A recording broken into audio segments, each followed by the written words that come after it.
নতুন করে যখন উত্তপ্ত হয়ে ওঠে পরিস্থিতি, সেই সময়ের ছবি রেখেছি আপনাদের সামনে এবং এই ভিডিও ভাইরাল হয়েছে।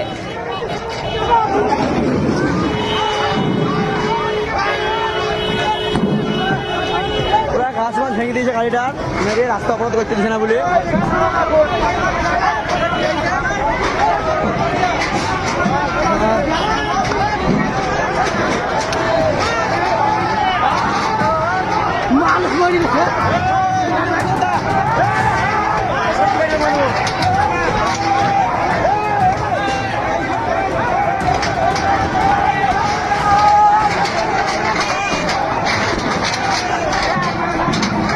জাতীয় সড়ক আটকে ভাবেই অবাধে চলে দুষ্কৃতীরাজ, বিক্ষোভের নামে চলে গুন্ডামি এবং তাণ্ডবের সেই ভিডিও ভাইরাল হয়েছে, দেখতে পাচ্ছেন সেই ছবি।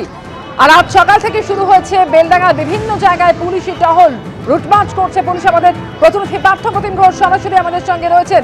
পার্থ, গতকাল দুপুরের পর থেকে একটু একটু করে অবস্থার পরিবর্তন দেখা যায় এবং পুলিশ সেটা জানাচ্ছে আজ সকাল থেকে কোনো রকম অশান্তির ঘটনা এখনো পর্যন্ত নেই, কোনো রকম জমায়েত পুলিশ করতে দিচ্ছে না। পার্থ, একেবারে কোনো রকম জমায়েত আজ করতে দিচ্ছে না, কিন্তু গত পরশু দিন যে জমায়েত হয় এবং তার পরবর্তীকালে গতকালকেও সেই ঢিলে ঢালা পুলিশিং সেটা দেখতে পাওয়া যায়। এবং যার দরুন একেবারে যে ছবি তুমি দেখলে ভাইরাল ভিডিও বা গতকালকে যে ছবিগুলো উঠে এসেছিল বড়ুয়া মোড়ে, সেই জায়গায় জমায়েত এবং আন্দোলনের নামে একটা রীতিমতো তাণ্ডব চালানো হয়। গাড়িতে ভাঙচুর থেকে শুরু করে রেল স্টেশনে চলে যায় তারা, এমনকি রেল গেট ভাঙার চেষ্টা করা হয় এবং বিভিন্ন জায়গায় যাত্রীবাহী বাসে ভাঙচুর করা হয়, ডাম্পারের ভাঙচুর করা হয়। এই রকম ছবি দেখতে পাওয়া যায়। ইট বৃষ্টি শুরু হয়ে যায় এবং তার পরবর্তীকালে সেই জায়গায় মাত্র কয়েকজন পুলিশকর্মী সকাল থেকে আমরা দেখি তারা কিন্তু সামাল দেওয়ার চেষ্টা করতে থাকে। কিন্তু গতকাল দুপুরবেলার পর প্রায় ঘটনা গত পরশু থেকে প্রায় 30 ঘন্টা পর পুলিশকে দেখতে পাওয়া যায় অ্যাকশন মুডে এবং তার পরবর্তীকালে কিন্তু গোটা পরিস্থিতি প্রায় কিছুক্ষণের মধ্যে কালকে পুলিশ নিজে থেকেই জানিয়েছিল প্রায় আধ ঘন্টার মধ্যে পরিস্থিতি স্বাভাবিক হয়ে যায়।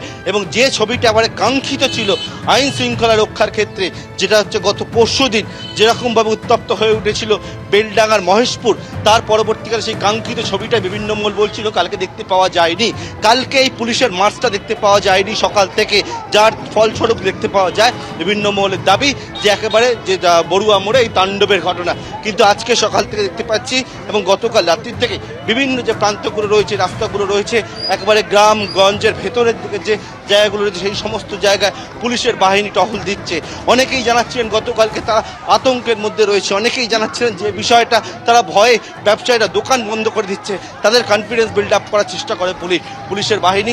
এই মুহূর্তে গোটা যে মুর্শিদাবাদ চত্বরে রেজিনগর হোক, বেলডাঙ্গা হোক, সেই সমস্ত জায়গায় তারা টহল দিচ্ছে। পাশাপাশি পুলিশ জানাচ্ছে গতকালকে ঘটনায় 30 জনকে গ্রেপ্তার করা হয়েছে। ধন্যবাদ পার্থপ্রতিম। এবিপি আনন্দ, এগিয়ে থাকে, এগিয়ে রাখে।